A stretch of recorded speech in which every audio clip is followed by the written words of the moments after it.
Good afternoon सभी को। मेरा नाम ईशान ओक्टा है और मैं founder and CEO Listener Supreme Solution Private Limited, जो कि हमारा office Krishna Niwas near Sunbeam school, Old Jubbal, तहसील जुब्बल, डिस्ट्रिक्ट शिमला, हिमाचल प्रदेश में है। तो आज हमारे साथ निधि मैम है, जो कि अपने एक्सपीरियंस के बारे में बताएंगे, जो भी ये टाइम हमारे साथ इन्होंने काम किया है। तो पहले तो निधि मैम आप अपना इंट्रोडक्शन दीजिए। मेरा नाम निधि शर्मा है। मैं बेसिकली रोहड़ू की रहने वाली हूँ। तो मैंने अभी 1-1.5 मंथ हो चुका है मुझे लिसनर से जुड़े हुए। तो यहाँ पर मेरा वैसे काफ़ी अच्छा 1-1.5 मंथ में काफ़ी अच्छा एक्सपीरियंस रहा है। मैंने काफ़ी चीज़ें नई भी सीखी हैं, जैसे कि रियल टाइम लर्निंग क्या होती है, एक्चुअली बुकिश नॉलेज से बाहर भी दुनिया है, वो चीज़ें यहाँ पर आके मुझे पता चला कि रियल टाइम चीज़ें कितनी इम्पोर्टेंट होती है, कि हर चीज़ सीखना वहाँ पर ज़रूरी है। आपको कहीं जाने का मौका मिलता है, वहाँ पे कुछ सीखने का मौका मिलता है। तो जब आपको ये सीखने का मौका मिलता है, और जैसे जो भी हमारे फेलो एंटरप्रेन्योर्स हैं, फेलो सिटीज़न हैं जो एंटरप्रेन्योरशिप की तरफ जाना चाहते हैं, तो उनको क्या आप गाइडेंस देंगे ताकि वो थोड़े से उससे बेनिफिटेड हो सके उस स्पेसिफिक कंटेक्स्ट में? सर, सबसे पहले ज़रूरी है आपको एक सही नॉलेज होना, एक एजुकेशन होना, और लिसनर यहाँ पर आपको एजुकेट करेगा कि आपको कैसे कौन सी चीज़ें करनी है। तो वो सबसे ज़्यादा ज़रूरी है। कोई भी चीज़ कोई भी स्टार्टअप, एंटरप्रेन्योरशिप या फिर कुछ भी स्टार्ट करने से पहले आप आओ, अच्छी गाइडलाइंस लो और उसको फॉलो करो, एजुकेट हो। उसके बाद फिर आप खुद सोचो कि हमें क्या करना है। तो जैसे आप यूपीएससी और एडमिनिस्ट्रेटिव सर्विसेज की तैयारी कर रहे हैं, तो उसमें और हमारे काम में कैसे आप रेलेवेंसी ढूंढ पाते हो, या कैसे आप समझ पाते हो उस रियल टाइम सिनेरियो को, जहाँ पे इतनी पढ़ाई करने के बाद भी शिमला, हिमाचल जैसी जगह में, देश भर की ये स्थिति है भारतवर्ष की, इस तरह के अनएम्प्लॉयमेंट का स्केल इतना बढ़ चुका है कि जिससे एक्सपेक्टेशन है जो यूथ को है वो ज़्यादा है, बट वो अंडर परफॉर्म कर रहे हैं उसमें। सर, सबसे पहले तो है जो हमारा सिनेरियो चला हुआ है वो ये है कि आपको बुकिश नॉलेज पढ़ो, गवर्नमेंट जॉब की तैयारी करो, मतलब मैक्सिमम माइंडसेट ऐसे ही रहता है लोगों का कि ये करो। उससे बाहर अगर स्किल्स वगैरह सीख रहा है कोई या फिर कुछ और कर रहा है, तो उसको उतनी अच्छी नज़रों से नहीं देखती हमारी सोसाइटी की, ये पता नहीं क्या ही कर रहा है। तो उससे हमें ये है कि आपको कुछ ऐसे अगर कुछ अलग करना हो तो लोगों को थोड़ा सा इग्नोर भी करना पड़ेगा। उनकी सुनोगे तो फिर वो भेड़ चाल वाली बात हो जाती है कि भेड़ चाल चल रही है तो चलो।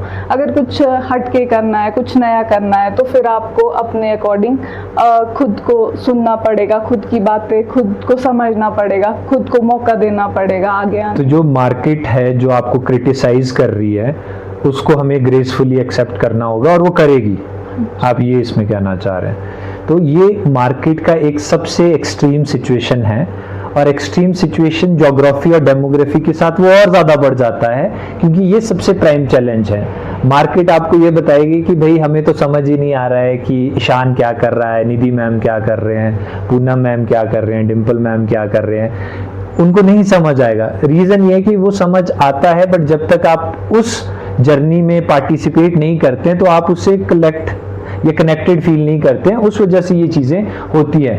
और ऐसा नहीं है, जब हम ये कहते हैं कि अनएम्प्लॉयमेंट बढ़ रही है, तो उसका सबसे बड़ा रीज़न यही है कि एंटरप्रेन्योरशिप एक काइंड ऑफ प्रोसेस है जो एक्सट्रीमली टफ और एक्सट्रीमली रिवॉर्डिंग भी है, क्योंकि वो ऐसा रास्ता है जिस पे कभी कोई चला ही नहीं, इसीलिए मार्केट में उस चीज़ का एक्सेप्टेंस भी नहीं होता है। और जब तक आप उस अननोन रास्ते पे नहीं चलेंगे, उसके चैलेंजेस, उसके पेन पॉइंट आपको कभी समझ ही नहीं पाएंगे।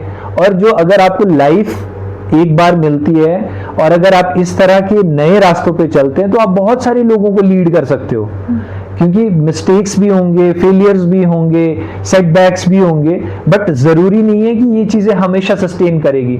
जैसे हमारे साथ लिसनर में बहुत सारे लोग ऐसे हैं, कनेक्टेड हैं, हमें ऑन द जर्नी मिले, जो हमें सपोर्ट करते हैं, मॉरली करते हैं, फाइनेंशियली करते हैं, गाइड वाइज करते हैं। तो हम उनका फीडबैक पॉजिटिवली लेते हैं, उनकी एडवाइसेस पॉजिटिवली लेते हैं और उस पर राइट तरीके से काम करके चीज़ों को डेवलप करते हैं। जैसे आप हैं, आपका एक्सपीरियंस है, तो यही है कि जो हमें लोग देख रहे हैं जो एंटरप्रेन्योरशिप करना चाहते हैं, अपनी सस्टेनेबिलिटी, डिग्निटी, आइडेंटिटी बनाना चाहते हैं, जो बल्क ओट खाए शिमला, हिमाचल या भारतवर्ष में, तो उनको इस तरह की चीज़ों को करना बहुत ज़रूरी होगा और आपके माध्यम से वो उसका एक दूसरा पर्सपेक्टिव ढूंढ सकते हैं।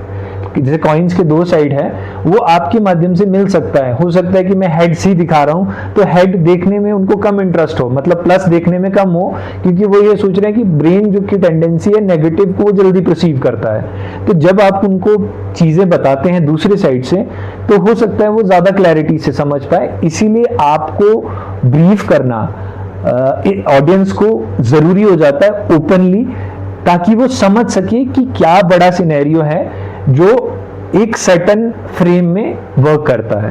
तो उसमें जो भी आपका चीजें हैं on a conclusion point of view, आप बेधड़क ऑडियंस को बताइए ताकि वो बेनिफिटेड हो सके आपके एक्सपीरियंस से। सर मेरा तो ये है कि अगर आपको कुछ करना है, सबसे पहले तो आपको खुद को क्लियर करना है कि मुझे कुछ करना है लाइफ में। उसके बाद आपको एक अच्छी जगह जाके किसी से एजुकेशन और नॉलेज होना सबसे ज़्यादा ज़रूरी है ना। आपको कोई भी चीज़ स्टार्ट करनी है तो आपको उसके बारे में पता होना चाहिए कि मुझे ये करना है। तो आप एजुकेट हो, कुछ सीखो, फिर जाके उसको एग्जीक्यूट करो अच्छे से और फिर आगे अपना जो भी है सारी रखो। ठीक है, थैंक यू।